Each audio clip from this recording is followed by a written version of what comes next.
Bismillahirrahmanirrahim. Assalamualaikum warahmatullahi wabarakatuh. Selamat pagi dan salam sejahtera buat kita semua. Bagaimana kabarnya anak-anakku semua hari ini? Semoga kalian baik-baik saja ya, walaupun di rumah saja. Oke, kita masih lanjut, masih daring ya. Oke, sekarang kita masih dalam materi prakarya kerajinan tekstil di bab 2 ya. Baiklah, saya akan perkenalkan diri saya lagi seperti biasa. Nama saya adalah Haisi Komalaria. Saya di sini tetap mengajar prakarya di kelas 7. Nah, sekarang kita masih melanjutkan bab 2 yang kemarin ya, yaitu tentang kerajinan tekstil. Oke. Nah, sekarang kita memasuki materi tentang jenis dan karakteristik kerajinan tekstil. Baiklah, di sini saya akan menyampaikan apa itu jenis dan karakteristik kerajinan tekstil. Di dalam kerajinan tekstil terdapat dua macam teknik dalam pembuatan tekstil ya, yaitu yang pertama adalah struktural teknik dan yang kedua adalah dekoratif teknik ya. Oke, struktural teknik itu adalah susunan garis, bentuk, warna, dan tekstur dari suatu kerajinan tekstil yang dibentuk dari bahan yang dijalin sesuai teknik pembuatannya. Misalnya tas yang dibuat dengan teknik rajut. Nah, yang dekoratif teknik itu adalah sentuhan atau perlakuan yang diberikan pada permukaan busana yang memberikan efek visual dan memperindah penampilan. Misalnya, tas kain katun itu dijahit lalu diberikan hiasan dengan sulam pita. Itu namanya dekoratif teknik. Nah, pembuatan produk kerajinan tekstil yang dilakukan dengan kedua teknik ini memiliki karakteristik yang berbeda satu sama lainnya, yaitu karakteristik struktural teknik memiliki kecenderungan lebih klasik, unik, dan detail. Karena bentuk kerajinan tekstil yang dibuat bentuk langsung saat membuat ya. Sedangkan dekoratif teknik memiliki kecenderungan hanya menghias permukaan sebuah benda. Meskipun demikian, dekoratif teknik juga memiliki unsur kekuatan memperindah sebuah benda menjadi lebih menarik dan anggun dibanding sebelumnya. Jadi ada perbedaan antara struktural teknik dan dekoratif teknik ya. Kalian harus paham apa itu perbedaannya. Nah, sudah saya jelaskan tadi, oke. Next, yaitu contoh gambar struktural dan dekoratif ya. Nah, di sini bisa kalian lihat contoh kerajinan tekstilnya adalah misalnya dalam bentuk tas. Nah, ini bisa kalian lihat di sini. Di sini adalah contoh tas dari teknik rajutan yaitu struktural teknik. Nah, bisa kalian lihat ya di sini, dia itu dibentuk secantik mungkin full seperti ini ya. Kalau untuk yang struktural teknik memang benar-benar dibuat dengan menggunakan teknik banget ya. Nah, kemudian kalau yang dekoratif teknik itu adalah tas, misalnya contoh di sini adalah tas katun diberikan hiasan permukaan dengan sulam pita. Nah, jadi kan di sana tadi kan sudah saya jelaskan. Kalau dekoratif teknik itu adalah sebagai hiasan, misalnya dia di atas permukaan tas ini, tetapi untuk pada umumnya juga masih terlihat cantik tas ini ya. Oke, next. Kemudian proses produksi kerajinan tekstil. Nah, sekarang kita mempelajari tentang proses produksi kerajinan tekstil. Pada semester ini, kita mempelajari produk kerajinan tekstil yang memiliki fungsi hias dan pakai, baik yang dilakukan cara menghias permukaan kain ataupun terstruktur. Nah, kerajinan tekstil dibuat dengan fungsi hias, dibuat dengan tujuan sebagai berikut. Yang pertama adalah untuk memenuhi kebutuhan. Maksudnya adalah pengrajin itu telah mempertimbangkan tujuan dari pembuatan produk kerajinan tekstil sebagai fungsi hias, yaitu untuk penghias. Nah, sementara produk kerajinan tekstil fungsi pakai digunakan sebagai kebutuhan. Contoh hiasan dinding, misalnya fashion, aksesoris, dan elemen estetis interior. Nah, bisa kalian lihat contohnya pada gambar di sini. Yang A ini adalah hiasan berbentuk kap lampu, ya. Yang kedua adalah yang B ini adalah elemen elastis interior.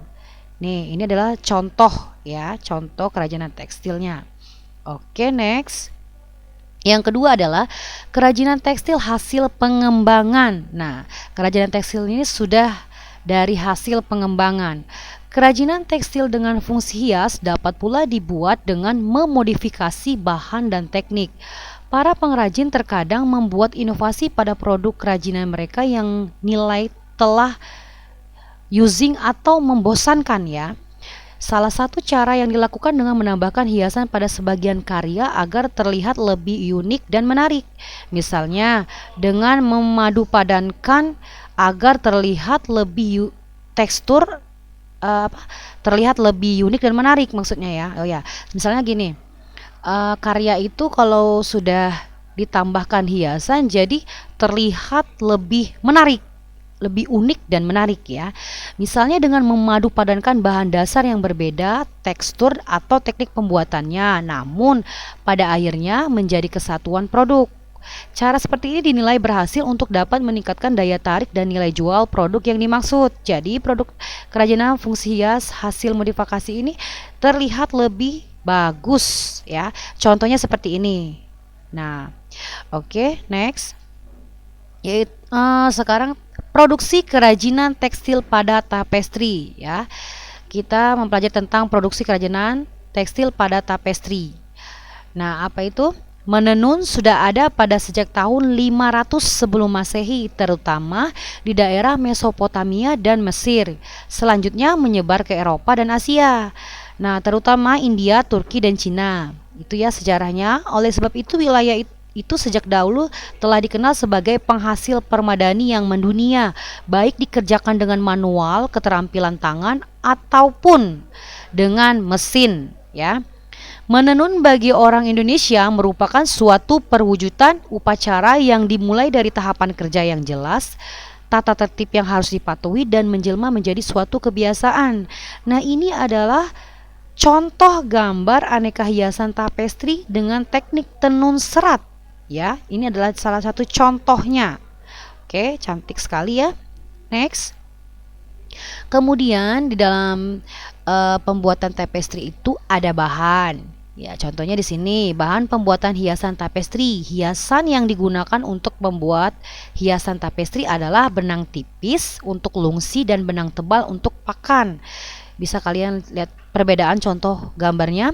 Di sini yang gambar pertama ini adalah contoh benang tipis yang untuk lungsi, kemudian yang kedua ini adalah benang tebal untuk pakan ya. Bisa kalian lihat contoh gambarnya yang perbedaannya.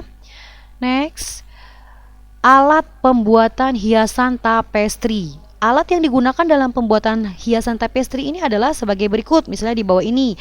Yang pertama adalah kayu spandram yang diberi paku untuk benang lungsi. Dan yang kedua adalah batang kayu. Contoh gambarnya seperti ini ya. Ini kayu spandram yang sudah diberi paku. Kemudian inilah batang kayu atau sumpit ya. Bisa dikatakan sumpit. Nah, kalian bisa lihat sendiri ya gambarnya. Next. Nah, bentuk batang kayu ini menyerupai sumpit sebagai pengikat benang pakan yang berjalan. Dalam tenunan atau anyam memiliki dua susunan benang, yaitu benang lungsi yang dirakit sebagai dasar bidang tenunan atau anyaman, dan pakan sebagai pembuat warna atau motif terstruktur ya. Oke anak-anak, selanjutnya yaitu proses pembuatan tapestri. Sekarang masuk ke proses.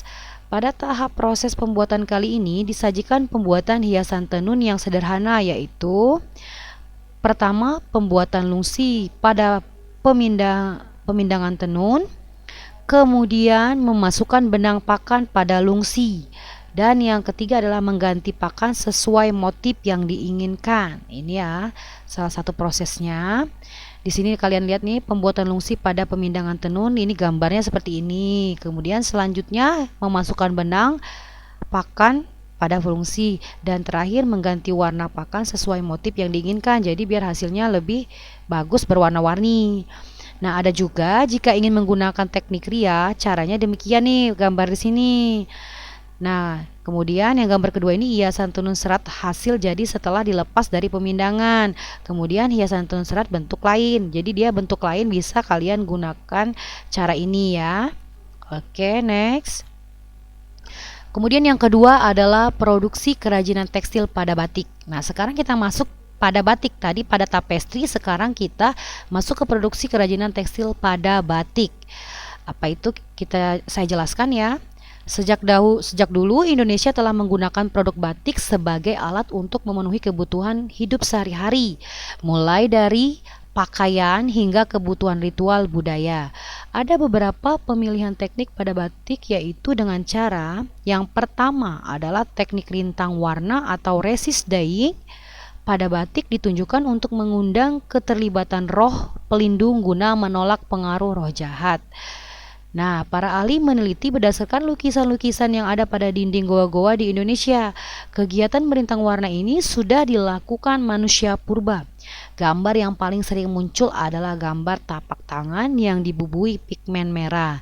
Nah, jadi dapat digambarkan bahwa teknik perintangan warna pada pembuatan kain batik ini dipengaruhi oleh konsep kepercayaan ya, kepercayaan zaman dahulu, sejak manusia purba zaman dulu. Nah, ini contohnya ya. Ini ada tapak-tapak tangan batiknya seperti ini ya.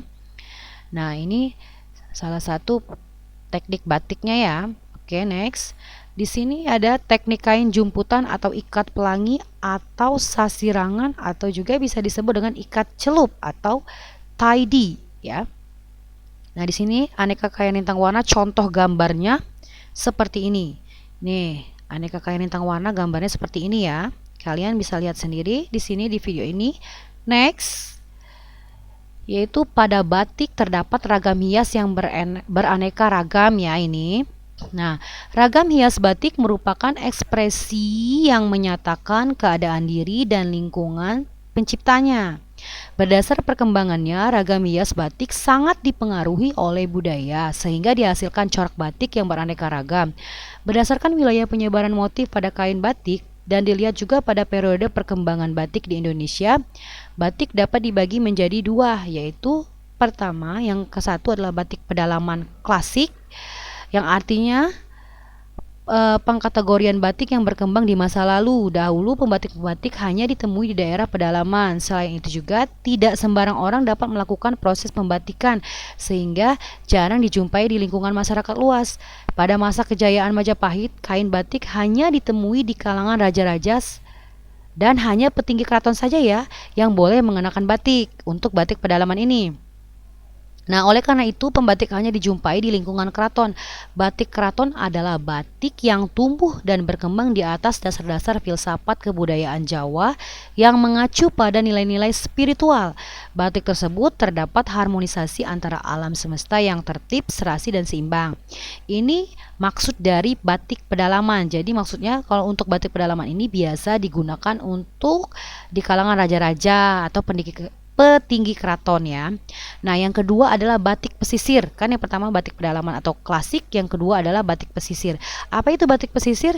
Yaitu batik yang berkembang di masyarakat yang tinggal di luar benteng keraton sebagai akibat dari pengaruh budaya daerah di luar Pulau Jawa. Selain itu, adanya pengaruh asing seperti Cina dan India, termasuk juga agama Hindu dan Buddha. Hal ini batik tumbuh dengan berbagai corak yang beraneka ragam. Para pembatik daerah pesisir merupakan rakyat jelata yang membatik sebagian pekerjaan sambilan atau pengisi waktu luang ya, yang sangat bebas aturan tanpa patokan teknis. Oleh sebab itu, ragam hias yang diciptakan cenderung bebas, spontan, dan kasar dibanding dengan batik keraton. Jadi ada perbedaannya ya antara batik pedalaman dan pesisir. Kalau batik pedalaman ini biasanya dia harus ada teknik, kemudian yang dia dibuat untuk kalangan raja-raja. Kalau yang ini batik pesisir ini adalah batik, kalau menurut saya batik bebas ya, bebas kalian membuat apa aja tanpa ada patokan teknis seperti itu. Oke, next. Nah, ini adalah contoh gambar batik pedalaman dan batik pesisir. Kalian lihat di sini. Nah, ini yang warna krem, kuning, apa ini coklat ya. Coklat ini adalah contoh batik pedalaman, biasa digunakan untuk kerajaan-kerajaan keraton seperti itu. Dia mempunyai teknik Nah, tekniknya ini emang teratur sekali tuh. Gambar apa misalnya nih seperti ini. Nah, kalau untuk batik pesisiran ini dia batik bebas terserah kita sesuai selera kita, tetapi tetap cantik ya. Seperti ini ya. Nah, ini adalah salah satu contohnya nih ya, gambar antara batik pedalaman dan batik pesisiran ya, pesisir ya. Oke. Ini kalian bisa lihat motifnya. Cantik-cantik sekali ya. Oke, next. Bahan produksi batik. Nah, di dalam di dalam bahan produksi batik ini, bahan utama yang digunakan dalam membatik adalah katun putih, malam, dan zat perwarna sintetis atau alami. Nah, yaitu yang pertama kain putih. Ya, kain katun putih. Kain katun putih itu adalah kain yang biasa digunakan pada kain primissima, kain prima, kain merces, kain sutra, dan katun dobi. Kain katun lebih mudah menyerap zat warna dengan baik dibanding dari jenis polister. Di bawah ini adalah contoh kain katun nih. Ini contoh kain katun primissima dan kain katun sutra. Ya, ini contohnya ya. Next, malam. Nah, ini dalam bahasa prakarya malam itu artinya sama aja dengan lilin. Jadi kalau kita misalnya ditanya malam itu apa, malam itu artinya lilin ya, yaitu bahan yang dipergunakan untuk membatik. Jadi malam itu dipergunakan untuk membatik. Sebelum digunakan, lilin atau malam harus dicairkan terlebih dahulu dengan cara dipanaskan di atas kompor. Malam yang dipergunakan untuk membatik berbeda dengan malam atau lilin biasa. Malam untuk membatik bersifat mudah menyerap pada kain, tidak mudah copot saat pencelupan, tetapi dapat dengan mudah lepas ketika proses pelorotan. Lilin atau malam dalam proses pembuatan batik tulis berfungsi untuk merintang warna agar tidak masuk ke dalam serat kain di bagian yang tidak dikehendaki ya. Bagian yang akan diwarnai dibiarkan tidak ditutup malam ya. Nih, contohnya seperti ini. Lilin menyungging atau lilin nempok atau teknik pecah ya. Malam ini artinya sama aja dengan artinya lilin ya. Oke, next. Di sini ada alat produksi pada batik. Nah, peralatan yang batik terdiri dari berbagai macam, namun yang utama adalah kompor, wajan, dan cantik ya. Canting, sorry ya, ini saya salah ketik canting. Oke. Yang pertama canting. Canting itu adalah alat yang dipakai untuk memindahkan atau mengambil cairan.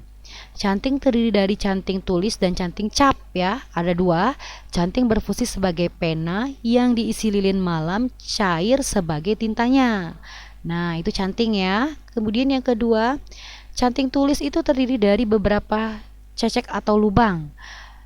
Ada terdiri dari satu dengan ukuran kecil, sedang, dan besar. Selain itu ada yang memiliki cucuk dua dan cucuk tiga. Maksudnya bahkan perkembangan teknologi telah menggerakkan generasi muda untuk menciptakan canting yang dapat dikendalikan dengan listrik. Canting jenis ini tidak membutuhkan kompor untuk memanaskannya lagi ya. Nah, ini kalau yang pertama ini dia canting biasa. Nah, kalau yang ini canting listrik. Ya, di sini ada kabel listriknya, ada gagang pemegang cantingnya, kemudian ada tabung canting, bagian-bagian canting elektrik ini seperti ini ya. Ada juga mur pengikat mata canting. Nah, oke, next. Canting cap. Nah, sekarang canting cap ya. Canting cap itu adalah alat yang terbuat dari tembaga yang dibentuk sesuai dengan gambar atau motif yang dikehendaki. Nah, motif pada cap cenderung pengulangan. Cap digunakan dengan maksud mengejar harga jual yang lebih murah dan produksi lebih cepat.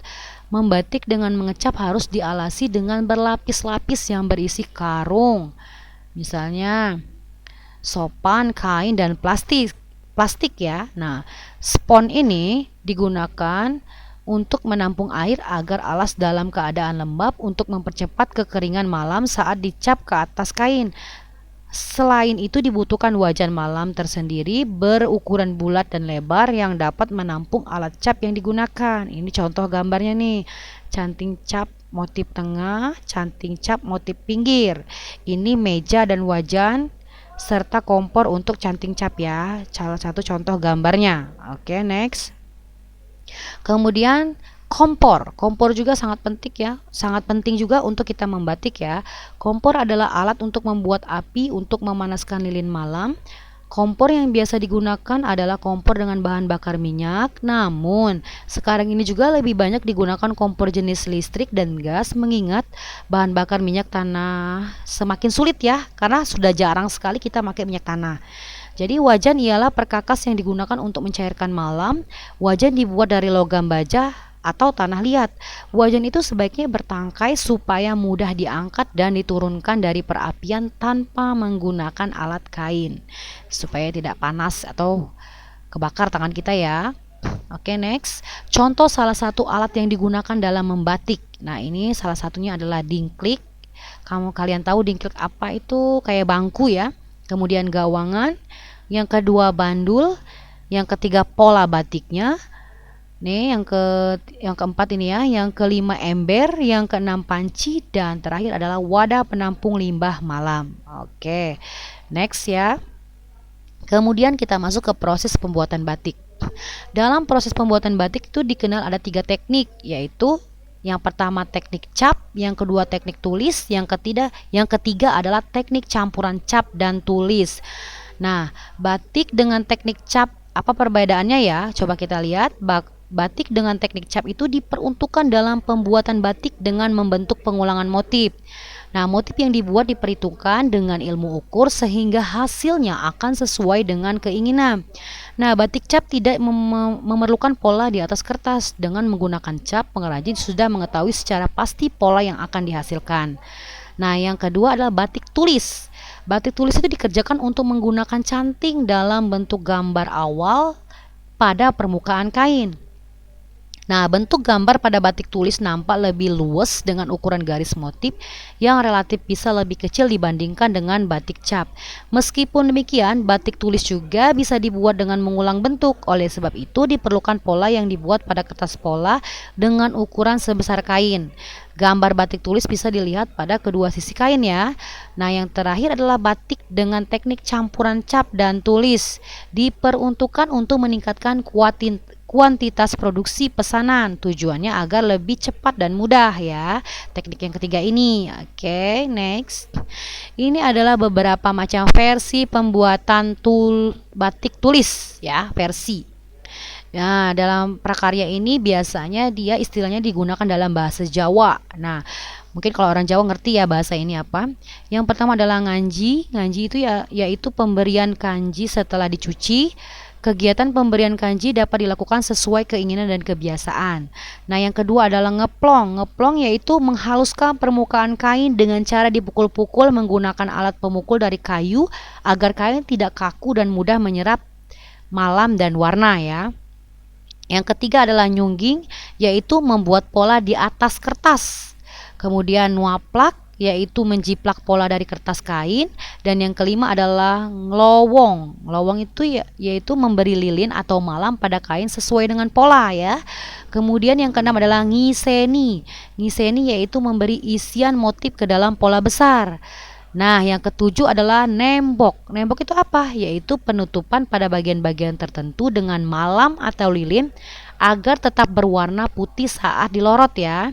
Kemudian yang kedelapan adalah nyolet. Nyolet itu adalah memberikan warna dengan kuas atau kayu dengan ujung spon. Nah, yang kesembilan adalah nyelup.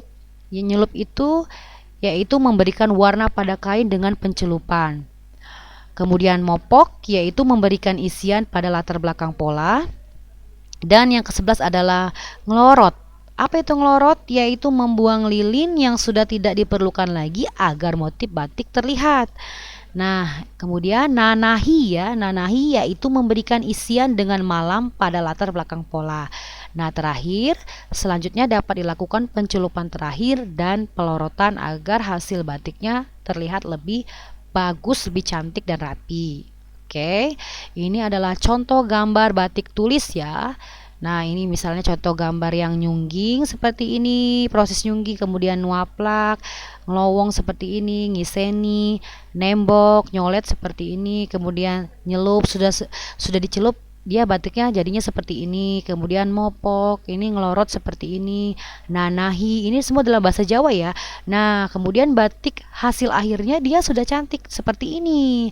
Hasil dari proses semua ini ya, proses nyungging, nuapak dan selanjutnya ini sebagainya ini, kemudian hasilnya adalah batik hasil akhir. Nah, batik hasilnya adalah seperti ini, cantik sekali kan? Kalau sudah jadi seperti itu ya. Oke anak-anak, thanks for watching ya. Saya harap materi yang saya sampaikan kalian bisa memahami, kemudian kalian bisa mengerjakan soal yang akan saya bagikan nanti di grup kelas masing-masing ya. Nanti soalnya akan saya bagikan, jadi tunggu aja kalian baca di grup kelas masing-masing, grup prakarya kelas masing-masing soalnya. Terima kasih sudah menonton video saya ya anak-anak. Saya harap walaupun kita masih belajar daring, kalian tetap semangat untuk mengerjakan dan belajar terus ya, mengerjakan soal-soal dan belajar terus. Oke. Cukup sekian video pembelajaran dari saya. Jika ada salah kurang ataupun lebih, saya mohon maaf sebesar-besarnya ya. Oke anak-anak, jangan lupa like, share, and subscribe ya. Saya akhiri, wassalamualaikum warahmatullahi wabarakatuh.